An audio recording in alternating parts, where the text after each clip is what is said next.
L'été 98 restera à jamais gravé dans les mémoires des fans du ballon rond pour le formidable spectacle offert sur les terrains, mais également dans les gradins. Une édition qui ravive encore aujourd'hui bien des souvenirs à ceux qui ont eu l'opportunité de vivre cette compétition. Sur le plan sportif, le Mondial 98 est une véritable réussite, malgré une attente très élevée en raison d'un plateau enviable. Mais l'ambiance n'a pourtant pas toujours été à la fête, et des éléments perturbateurs mirent les nerfs des organisateurs et des populations locales à rude épreuve, soit les hooligans. Les scènes de guérilla urbaine se déroulant à Marseille, causées par les hooligans anglais, mirent en lumière la subsistance d'un mouvement violent qui s'essouffle outre-Manche. L'absence de blessés graves permit aux organisateurs et aux principaux acteurs de sauver la face. Mais c'est compter sans le drame qui survint quelques jours plus tard en marge de la rencontre Allemagne-Yougoslavie, disputée à Lens. Une rencontre qui verra l'agression d'un gendarme par des hooligans allemands, laissés pour morts, dont l'état de santé fit craindre le pire, et ce en marge du tournoi. Une agression qui plongea la planète football dans la terreur et la stupeur, le temps d'une triste journée.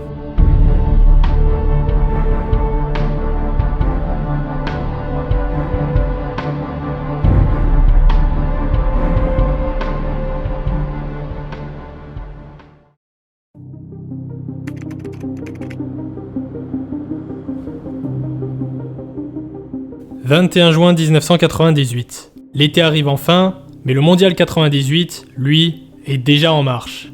Une fête populaire et sportive organisée pour la seconde fois dans l'Hexagone, 60 ans après l'édition 1938, qui vit l'Italie asseoir sa domination en remportant son second mondial consécutif.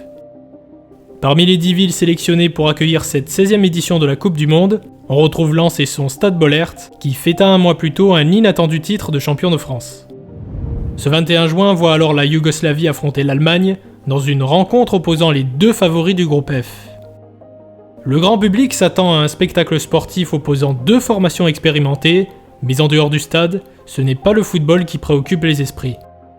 Avant même le début de la rencontre, les forces de l'ordre sont briefées quant à de potentiels débordements qui devraient être provoqués par les hooligans allemands ayant pu accéder au territoire français. Les hooligans yougoslaves sont restés bloqués à la frontière, même si quelques supporters n'hésiteront pas à répondre aux provocations de leurs homologues allemands. Les violents affrontements ayant eu lieu quelques jours plus tôt à Marseille ont durablement marqué les esprits, et le défi pour les forces de l'ordre est de taille, soit éviter que ces incidents se reproduisent. La tension se fait sentir sachant que de nombreux supporters allemands n'ont pas pu obtenir de billets. Dès le matin, plusieurs affrontements ont lieu entre les forces de l'ordre et des centaines de hooligans qui, à l'inverse de leurs homologues anglais, se sont préalablement organisés. De nombreuses arrestations sont effectuées et la tension baisse d'un cran, sachant que la rencontre se profile. Un match au sommet entre la Yougoslavie et l'Allemagne, deux nations ambitionnant la première place de leur groupe. Aucun accrochage n'est alors recensé dans les tribunes et l'ambiance semble se détendre en dehors du stade.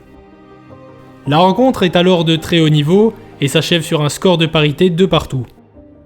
Mais dès le coup de sifflet final, de nouvelles échauffourées éclatent en dehors de l'enceinte. Les forces de l'ordre font face à des centaines de hooligans qui, cette fois-ci, vont se confronter physiquement à ces derniers et aux journalistes présents sur les lieux. Se scindant en plusieurs groupes, ces hooligans sont alors repoussés par les forces de l'ordre dont l'objectif est de les ramener à la gare de Lens, qui ne se situe qu'à 1 km du stade Bollaert. Toutes les forces de l'ordre présentes sont alors mobilisées. Mais ces derniers sont dépassés, en sous-effectif, peu préparés à affronter des groupuscules aussi mobiles, organisés et surtout aussi violents. À 400 mètres de la gare, rue Romuald Pruvot, 3 gendarmes mobiles chargés de surveiller des véhicules sont pris d'assaut par un groupuscule d'hooligans allemands.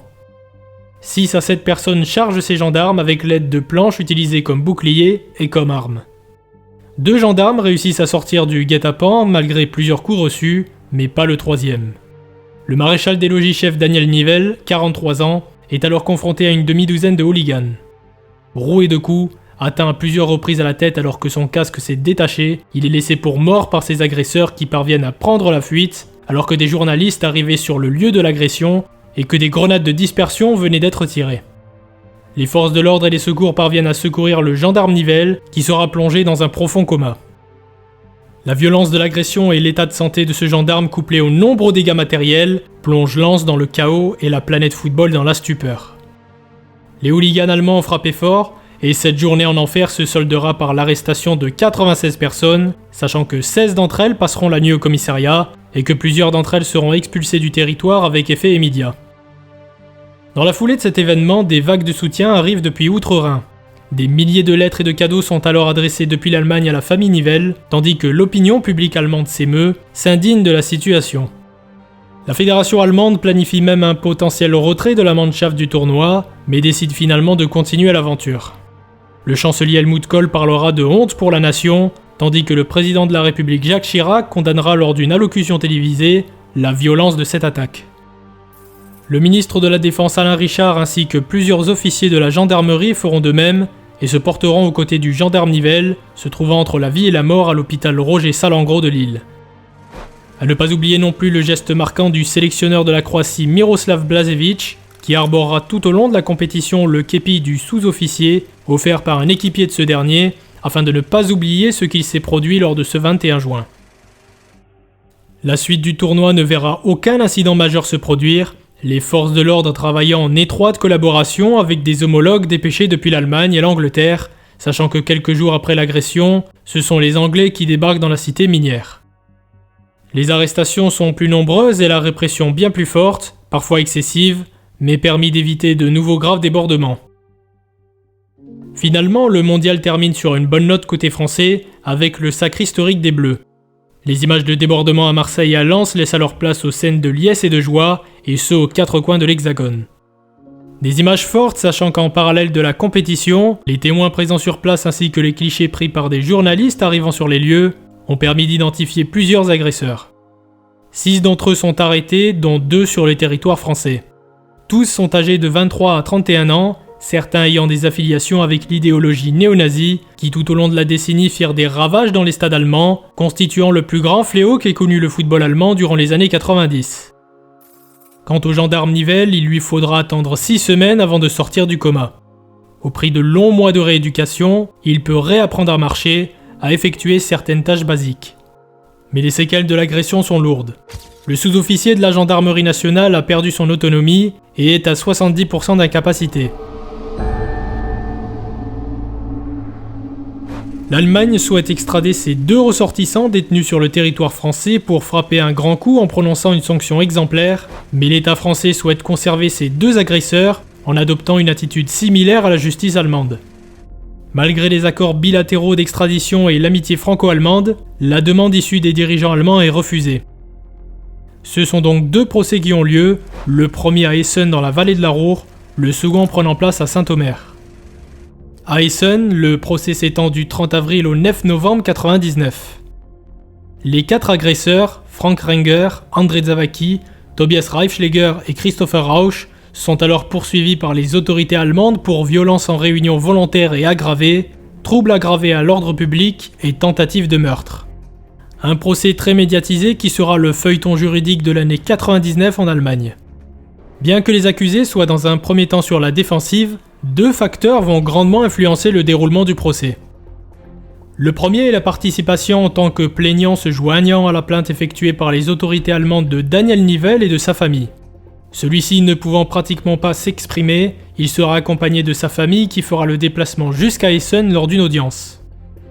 Un déplacement qui impressionna le jury, mais surtout les accusés. Renger, Zawacki et Reifschläger vont alors faire amende honorable et reconnaître une grande partie de leurs torts ainsi qu'exprimer leurs regrets. Le second facteur permettant de définitivement mettre fin au dossier est la présence en tant que témoin oculaire de Burkhard Matiak, éducateur au Schalke 04 présent sur les lieux de l'agression. Il sait qu'en cas de participation à ce procès, il risque des représailles de la part des supporters les plus violents et véhéments de la région. Après avoir bénéficié du soutien des dirigeants du club de Schalke ainsi que d'une protection policière en cas de participation au procès, il décide de se rendre au tribunal d'Essen et confirme les faits corroborés à l'encontre des membres du box des accusés, tout en reconnaissant le visage de ces derniers et pour certains d'entre eux leurs antécédents. Un témoignage précieux qui, couplé aux quarantaines de photos prises lors de l'agression et à d'autres témoignages cependant moins fournis, va influer sur la décision finale.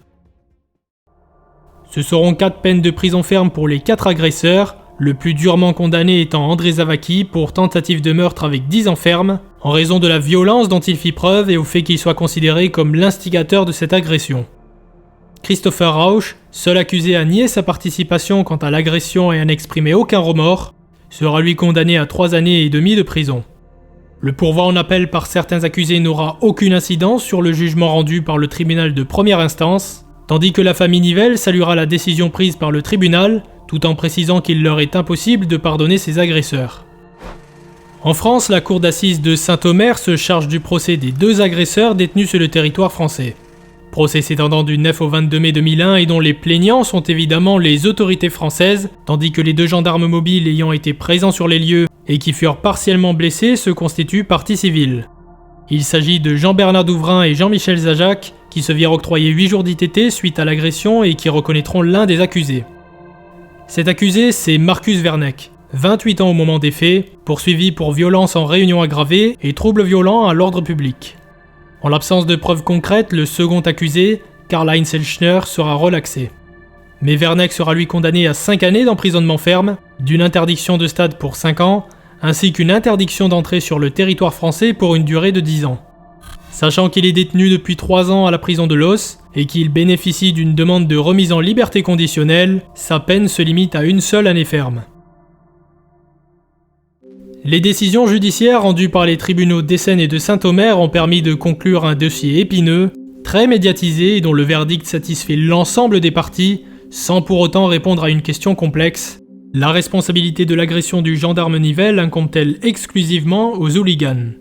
Bien que cette agression soit sauvage et inacceptable, et qu'elle doit être imputée aux hooligans ayant pris parti à ce lynchage, il n'en demeure pas moins que d'autres facteurs entrent en compte.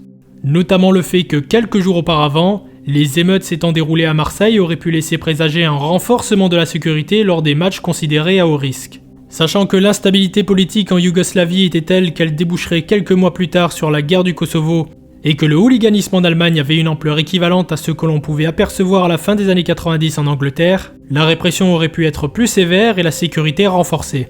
D'autant que les officiers des forces de l'ordre ainsi que certains dirigeants politiques étaient au courant quant à une planification d'actions volantes menées par des hooligans allemands, et que les effectifs de police étaient en sous-nombre, en témoigne la déclaration du commissaire de police de Lens Patrick Play qui souhaitait 9 unités en ce 21 juin 1998 pour contenir les hools, mais n'en avait finalement que 7, accusant au passage la mairie de Lens pour son inaction. Aussi, les forces de l'ordre d'Outre-Rhin avaient averti leurs homologues français quant au danger que représentaient ces hooligans, mais surtout avaient envoyé des recommandations quant aux tactiques à utiliser contre ces derniers et leur mode d'opération. Des recommandations et des conseils qui, selon certains représentants allemands des forces de l'ordre, n'auraient pas été écoutés. Enfin, il ne s'agit pas du premier cas de ce type, puisque le 28 août 1993, une dizaine de CRS avaient été violemment pris à partie au Parc des Princes lors d'une rencontre de championnat opposant le PSG à Caen. Un lynchage qui se produisit au COP de Boulogne et qui enverra le capitaine de la compagnie en réanimation. Ce fut d'ailleurs l'élément déclencheur de la lutte contre le hooliganisme en France, une lutte qui perdura essentiellement durant une quinzaine d'années. Mais malgré ces antécédents, malgré les recommandations des forces de l'ordre allemandes expérimentées en matière de répression contre le hooliganisme, malgré les demandes effectuées par le commissaire de police de Lens, le drame n'a pu être évité. Un drame qui, aux côtés des affrontements de Marseille, permettra aux autorités de passer un cap en matière de lutte contre le hooliganisme. L'Angleterre mettra en place dès 1999 une loi permettant de confisquer les passeports d'individus considérés comme hooligans et oblige ces derniers à pointer à des dates fixes au commissariat.